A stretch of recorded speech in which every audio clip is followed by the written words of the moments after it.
Hi guys, this is Dr. Ahmed Ergin. I am an endocrinologist and a diabetes specialist. I have a lot of passion to treat diabetes. Again, today we are talking about how to correct your blood sugars when they are high very quickly. Now, of course, I get a lot of calls, sometimes they'll say, oh, my blood sugars were running normal, okay, whatever, and now suddenly I have a 300 blood sugar. Now, most of the time, it is due to a mistake. You may have forgotten your medication, or you may have eaten something that actually has a lot of carbs that you don't realize, or you just decided to indulge, whatever. That's okay, you're a human being, but it happens. Or sometimes they put you on steroids, whatever it may be.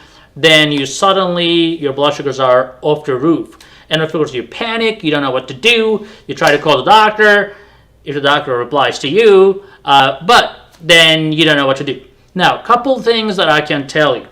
Definitely, if your blood sugars are too high, don't panic. Unless you're having like nausea, vomiting, abdominal pain, rapid breathing. These are the signs that you need to go to hospital for. You don't want to wait for a doctor's call for that. You're having these problems like nausea, vomiting, breathing problems, then you should go to hospital if your blood sugars are more than 300, 400.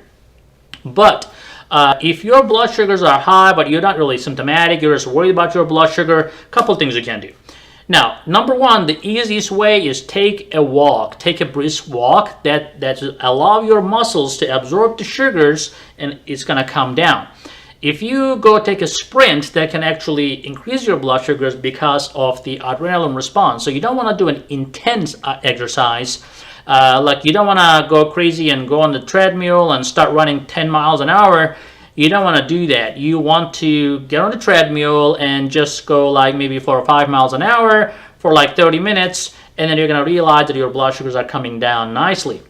Now, if you cannot do that, or if you're not in a situation to do that, let's say you're in a friend's house or something that you don't want to leave just to take a walk or whatever, well, in that case, if you have a fast-acting insulin such as Novolog or Humalog or Apidra, and if you have a sliding scale, definitely go for it. If your doctor has given you a sliding scale that says if your blood sugar is that high, take that much insulin, then apply that. And of course, monitoring your blood sugar a little bit more often.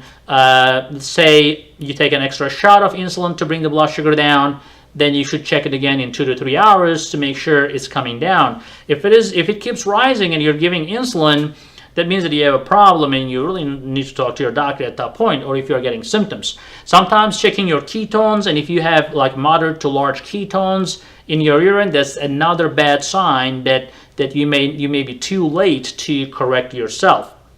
But otherwise, using sliding scale can bring your blood sugars down fairly quickly as long as you have that handy. Now, what you should not be doing is taking extra long-acting insulin such as Lantus, Levemir, Tresiba, Toujeo. These are long-acting insulins, or even Novolin N, Humulin N. Some people will say, oh, I'll just take more long-acting insulin, but think like this. Long-acting insulins are like 18-wheeler trucks. It's like trying to say, oh, well, I have to go from, say, Florida to California, and I'll go get an 18-wheeler. That's not a great idea, right? So you have a long way to go, and you don't want to go with a slow truck. You want to bring the blood sugar down fast, so you have to use a fast-acting insulin. You need a Ferrari to go fast.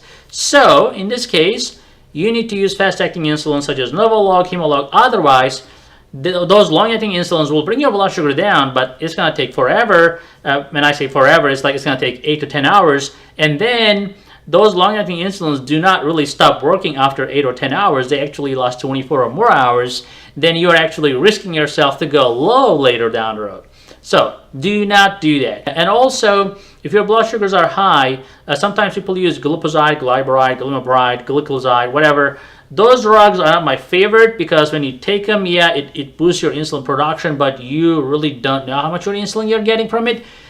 You can take an extra dose of that medication, but you have to carefully monitor your blood sugar a little bit more often, at least every 3 to 5 hours. And then if your blood sugars are going too low, then you need to do something about that, which we have a video about that as well, how to correct blood sugar when they're low correctly.